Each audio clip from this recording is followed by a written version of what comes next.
Bismillahirrahmanirrahim. Assalamualaikum warahmatullahi wabarakatuh. Waalaikumsalam warahmatullahi wabarakatuh. Alhamdulillah Bapak Ibu jamaah yang dimuliakan oleh Allah, selesai kita tilawah atau murajaah. Selanjutnya salawat dan salam kita mohonkan kepada Allah, semoga Allah selalu mencurahkannya kepada hamba Nabi dan Rasulnya, yakni Nabi Muhammad sallallahu alaihi wasallam. Bapak Ibu jamaah yang dimuliakan oleh Allah, kajian awak malam hari ini masih melanjutkan kajian kita yang kemarin, surat Al-Baqarah, surat yang kedua, ayat yang pertama sampai yang kelima. A'udzu billahi minasy syaithanir rajim. Bismillahirrahmanirrahim. Alif Lam Mim. Zalikal kitabu la raiba fihi hudal lil muttaqin alladzina yu'minuna bil ghaibi wa yuqimuna sholata wa mimma razaqnahum yunfiqun walladzina yu'minuna bima unzila ilaika wa ma unzila min qablik wa bil akhirati hum yuqinun ulaika ala hudan min rabbihim wa ulaika humul muflihun.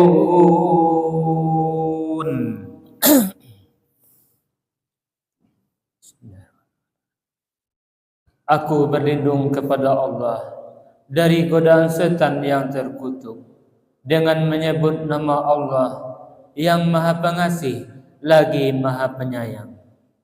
Alif Lam Mim. Kitab Al-Quran ini tidak ada keraguan padanya, petunjuk bagi mereka yang bertakwa, yaitu mereka yang beriman kepada yang gaib, melaksanakan solat dan menginfakkan sebagian rezekinya yang kami berikan kepada mereka. Dan mereka yang beriman kepada Al-Quran yang diturunkan kepadamu Muhammad dan kitab-kitab yang telah diturunkan sebelum engkau, dan mereka yakin akan adanya akhirat. Merekalah yang mendapat petunjuk dari Tuhannya, dan mereka itulah orang-orang yang beruntung.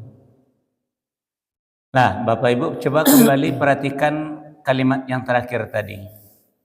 Wa ulaika humul muflihun. Ingat kajian yang sebelumnya tentang masalah muflis. Ya, arti muflis bangkrut.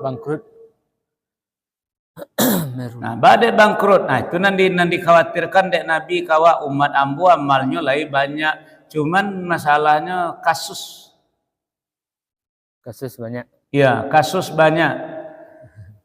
Sholat rajin, puasa rajin, haji, umrah, sedekah dan segala macam banyak amalnya, cuman kasusnya banyak loh gitu.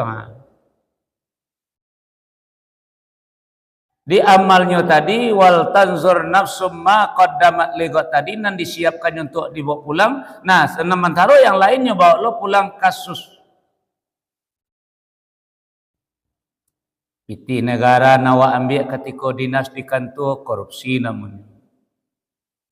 Piti pembeli atau konsumen ketika awak menjual di pasar barang-barang awak dibeli dari konsumen. Nah, awak ambil lo pitinya melalui mengicu lewat timbangan.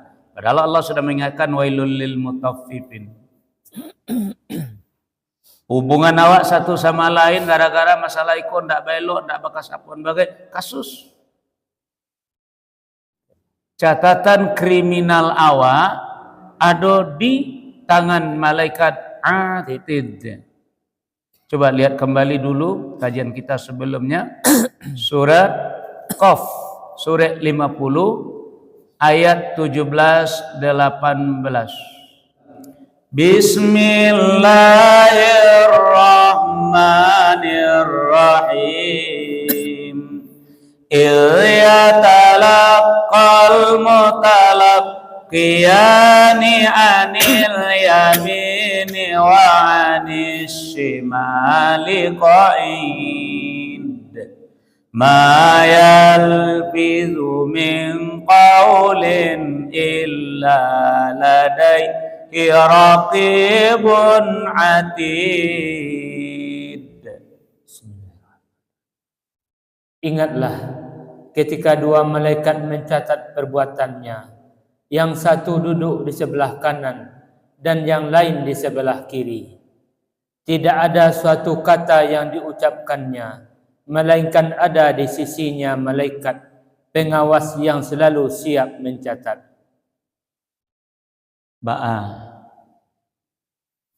Perhatikan ayat 7 balik dulu. Segala macam perbuatan awak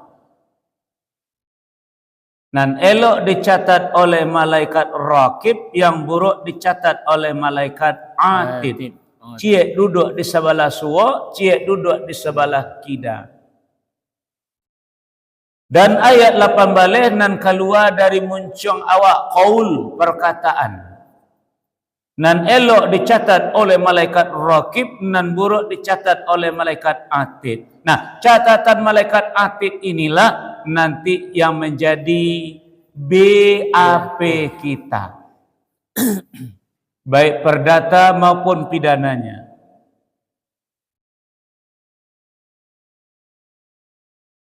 Mbak bawa kasus kau pulang tu keselesaian kini. Selesai di dunia, Ustaz. Nah, mau bilang mau kajian kaji lah bagi, ampun tak ada kaji belum ada, awak masih beriman pada hari akhirat. Nah, kalau nak ingin muflis nanti, selesaikan kasus kau kini, kok berhutang orang bayar hutang tu. Kalau ada ambil punya orang ganti, kalau tidak minta keridoannya. Kalau ada terlampau muncung bagi awak kau orang minta maaf kayaknya. Pokoknya selesaikan segala macam kasus yang telah tercatat dalam kitabnya malaikat atid tadi sebagai BAP awak nanti. Batu panjang menong, hari ini ada masalah. Banyak kasus. Oh, banyak kasus Masya Allah. Oh, banyak kasus rupanya. Ya Allah, namun tak tahu, mau kan sebagai mubalik cuma mengingatkan tentang kehidupan akhirat besok. Bila makanya mau baliknya cuman. Dah ada kan tentu dan urusan awak nak jalih ke dembo. Nah, makanya lawan daripada muflis tadi, kalau awak besok lah bangkrut, amal lain kasus banyak, kiranya amal awak pembayar kasusnya besoknya. Akhirnya kasus orang awak yang memikul. Nah, kalau bangkrut awak nama tu.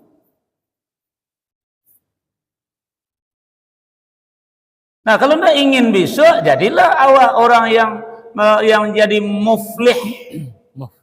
Muflih wa ulaika humul muflihun, orang yang beruntung. Jadi lawannya bangkrut. Bagalai pemamur. Itu Ustaz yang kebuntung, Ustaz pokok setandeh Ustaz dah. Itu bangkrut namanya itu. Bapak mamur ya, habis tapi untung tak ada, rugi namanya itu. Itu kalau lo tamakan pokok lah bangkrut namanya itu mah. Nah, jadi amal waktu tamakan dek pembayar kasus bangkrut namanya itu mah. Nah, jadi padu membawa kasus bawa pulang, rancak Bapak Ibu barasihan catatan malaikat atid tu kini. Perbaiki kasus tu kini. Selesaikan kasus tu kini. Tuntaskan kasus tu kini. Nah, makanya Bapak Ibu jamaah yang dimuliakan oleh Allah, Jadi kalau orang yang muflih tadi, yang beruntung tadi, dia adalah orang yang bertakwa. Maka kajian kemarin sampai kepada alif lam mim, itu adalah ayat mutasyabihat. Jangan tak atik lo itu, jadi cari-cari lo sirik bekolai, jatuh bekolai, sasasek bekolai. Nah, kemudian ikut kitab Al-Quran, kitabnya umat Islam yang isi dalamnya la raiba fi. Kalau mau tanyakan kepada Bapak Ibu, kitab Bapak Ibu Al-Quran. Kalau wak tanyon kau orang Islam yang mencilok jo karajonyo, jawapannya Al-Quran. Kalau wak tanyon kepada pezina, yo mana menjual diri se karajonyo, tapi nya adalah orang Islam, kok ditanyon kitabnya, jawapannya Al-Quran. Lalu yang menjadikan Al-Quran pada mendidik siapa?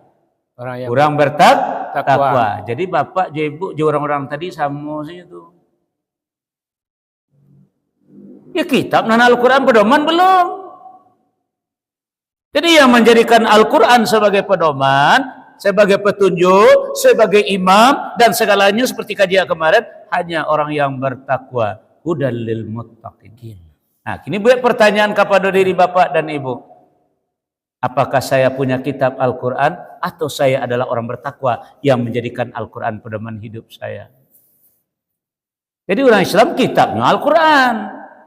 Walaupun nyo pezina, walaupun nyo koruptor, walaupun inyo adalah orang ya banyak pokoknya yang negatif lah. Jadi tanya tetap jawabannya, kitab kalian Al-Quran.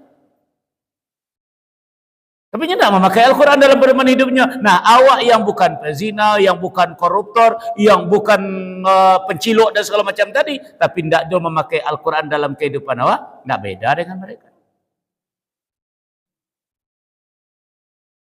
Nah, kalau Bapak Ibu ingin jadi orang yang bertakwa, maka jadikanlah Al-Quran sebagai imam awak, sebagai petunjuk awak, pengayom awak, penuntun awak.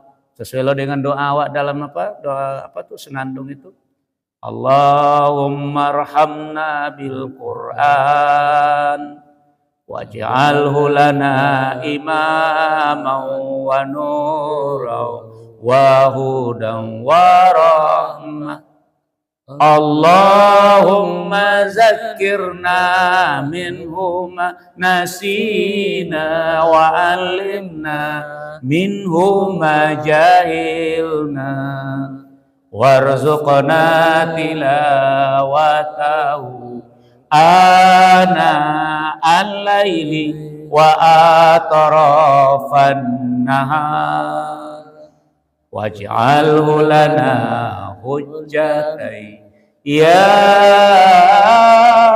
Rabbal Alamin. Nah, Bapak Ibu jemaah yang dimuliakan oleh Allah, mari kita lanjut dengan ayat yang ketiga. Surat Al-Baqarah ayat yang ketiga.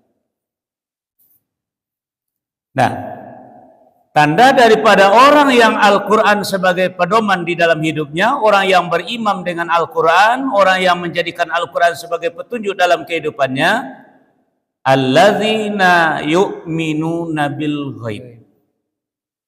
Artinya Pak Mamur? Percaya kepada yang gaib. Orang yang beriman kepada yang gaib. Ayat mutasyabihat termasuk digaibkan oleh Allah pengertiannya. Dan sekarang kita cari tentang yang digaibkan Allah kepada awak, yang disembunyikan Allah kepada awak. Coba buka surat Luqman. Surat yang ke-31 ayat 34 atau ayat yang terakhir. Bismillahirrahmanirrahim. Innallaha 'indahu 'ilmus sa'ah wa yunazzilul ghais wa ya'lamu ma fil arham wa ma tadri nafsum madza taksibu ghadan wa ma tadri nafsum bi ayyi ardin tamut. Innallaha alimun khabir.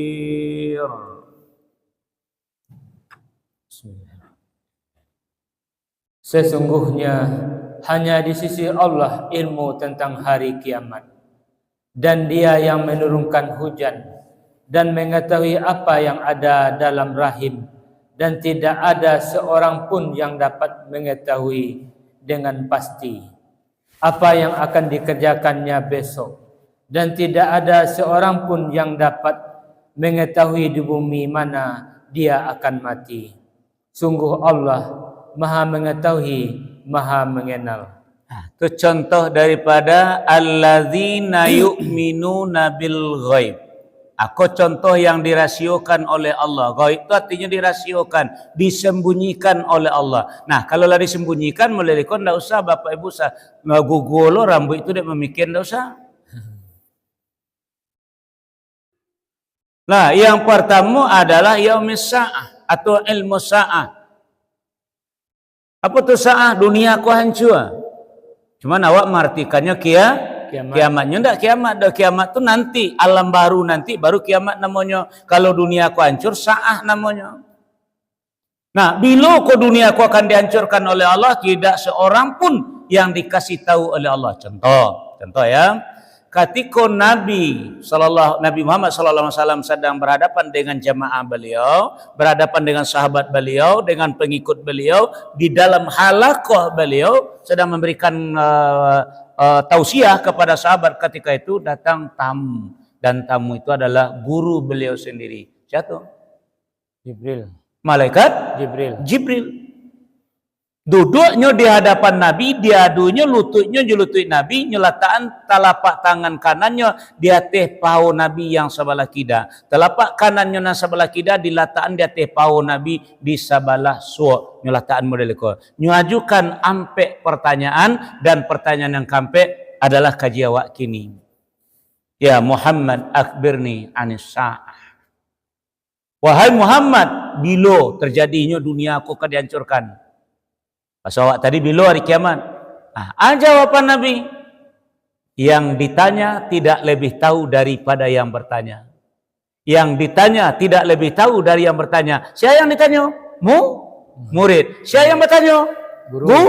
Guru. Jadi murid tidak tahu. Yang ditanya tidak tahu daripada yang bertanya.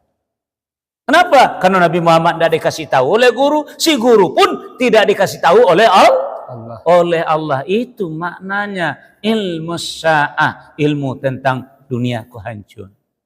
Cuman beko Nabi hanya memberikan kepada tanda-tanda. Kalau tanda-tanda tu entahlah 80%, entahlah 90%, ini tidak ada murah. Pokoknya di kecil Nabi lah banyak nama sobok. Menunggu finishing je mungkin legaan. Nah, bila detik kan terjadinya dah tahu Nabi dah.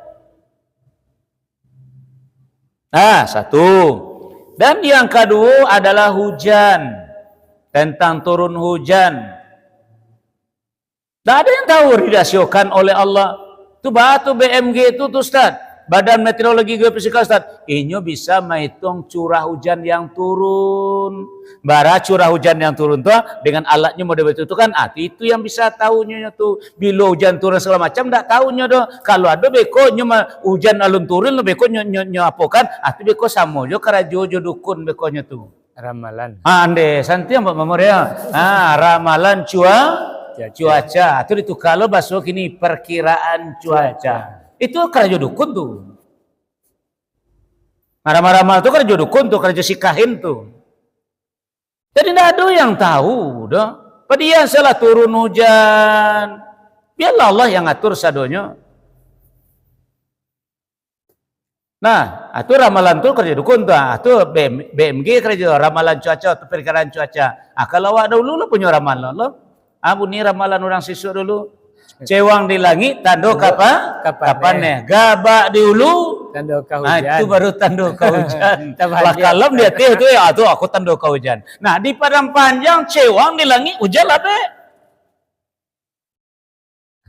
Nggak bisa, dia bilang kecil nggak bisa dah. Cuman dia awak kini kok turun hujan syukuri. Kalau ndak awak syukuri, nyupa kadang hujan oleh Allah nyo turun, bukit gunung bagainya luncuan. Sekawanya ndak bersyukur kalian ayo. Di petang hujan badai kan solok nak. Ini banyak betul. Hujan hari salah, panen hari Ya salah. panen hari salah je, hujan hari salahnya. Hujan kau hujannya hari tak dapat menjamu padi wak tu. Bekol la panen hari kalau panen ka panen tak dapat bertanam wak, tak dapat bersih ada bersiang wak. Nah ada nelo ada ikut itu ketujuh dia kali kata Allah. Tapi itu biar sajalah hujan tu urusan Allah tu. Nan ketiga adalah nan dalam kandungan. Mau laki-laki, mau padusi, hidup atau mati, itu dirasiokan Allah kepada itu USG di Rumah Sakit Batu Ustaz. Samo jo BMG tadi mencalik nalahado. Kalau lah jadi orang di dalam beko di center di sinar lasernya USG, beko baru nampaknya laki-laki atau padusi. Coba kalau terlambat sebulan 2 bulan tu tanya ke USG tu kau laki-laki padusi besok majalah de aku itu jawab kau teman. Ini nanti caliknya barang lah jadi. Tak bisa lagi menentu laki-laki produksi basuh nang jadi produksi. Ndak nalah jadi nan di senternya gitu Ada ibu dek kalau dek percaya kepada SG tadi, dia anak laba 7 produksi jo ketujuannya. Nah kini hamil nang kasalapan ingin bahasa bantah lihat jo ingin jo laki-laki ingin jo balik ngekecen orang SG produksi ibunya. Telah malih jo ti malayan suara lama. Ada lah lama malayan akhirnya baca biak jo jadi lah malih ngalu anak produksi. Kon bidan ko mengalak nambo kau. Ini percaya ke USG tadi. Padahal kadang-kadang salah calik ni bagi laki-laki kita calik dia nyopadusi. Ndak cuma nangkuk ente ni ba'ala caro jamaah boleh kuat. Ya naknya lah 7 orang padusi ketujuannya kini lai hamilan nang kasalapan gua. Ya. Agarok bana tu ada laki-laki tu sebentar payu ke USG calik tale laki-laki mesti pak padusinya lah masuk deh ku sampailah 9 bulan kandungan ndak namunya menayan nak padusi le akhirnya balik ndak ada tenaganya melihat tu ni cabiak le bakal luar ni pintu buatan le. Akhirnya laki-laki puluh tu itu. Hanya apa cabiak? Dua prediksi. Oh ya Allah, le mana le paham jo kaji hari kini gua. Masalah allazina yu'minuna bil ghaib begitu. Ada yang dirasiokan Allah kepada percaya salah yu'minu. Percaya salah, saran salah kepada Allah. Nah, nang kampe apa ibu boleh berencana ya kok akar kakok besok, kok kamang-amang besok rencana boleh Pak Mamor. Kok ka sawah, kok ka parak, kok ka manggaleh, kok ka rajo, rencana bolehnya anak kata jadi besok anda tahu doh. Makanya rencana wak tadi iringi dengan kalimat insya Allah. Tapi kemarin besok insya Allah Ustaz ambo kapi ka parak besok ka siang Ustaz. Insya Allah tahu-tahu besok anaknya main bawakan papa amma jatuh di semua berdarah kepala pak. Dia jadi ke parak idenya. Enggak jadi doh. Makanya semuanya Allah yang ngatur. Jangan pasti-pastikan akar jawab besok. Jangan dipasti-pastikan. Karena an kata jadi besok, tak ada seorang pun yang tahu dirahsiakan oleh Allah. Punya rencana boleh. Kan itu istilah orang, rencana dia keputusan di tangan Allah. Itu maknanya. Nah, terakhir yang kelima Bapak Ibu adalah nan dirahsiakan oleh Allah kepada awak. Indak dimawak bakubur doh, dima ango awak diambil. Itu maknanya di bumi mana kita mati, angu awak diambil, bukan dimawak di kuburan.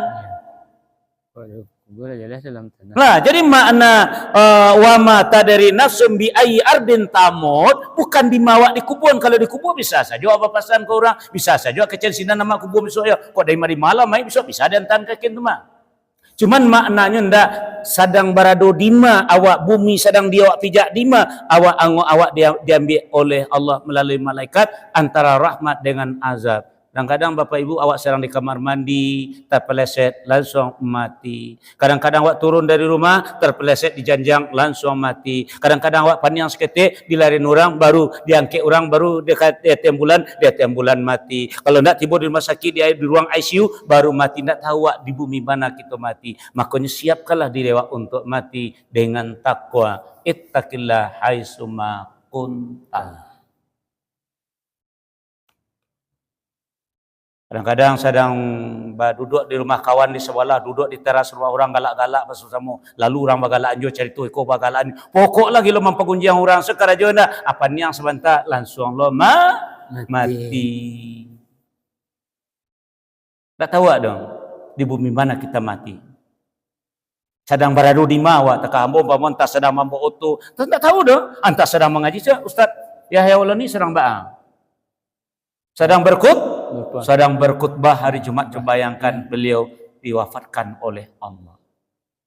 Ada yang sedang suji bagi diambil oleh Allah.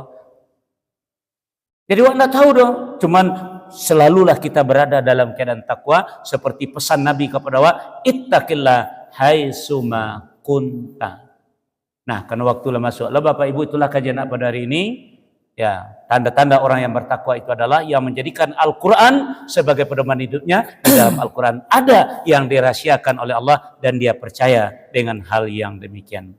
Demikian saja akhirul kalam, subhanakallahumma bihamdika asyhadu an la ilaha illa anta astaghfiruka wa atubu ilaik. Assalamualaikum warahmatullahi wabarakatuh. Waalaikumsalam warahmatullahi wabarakatuh.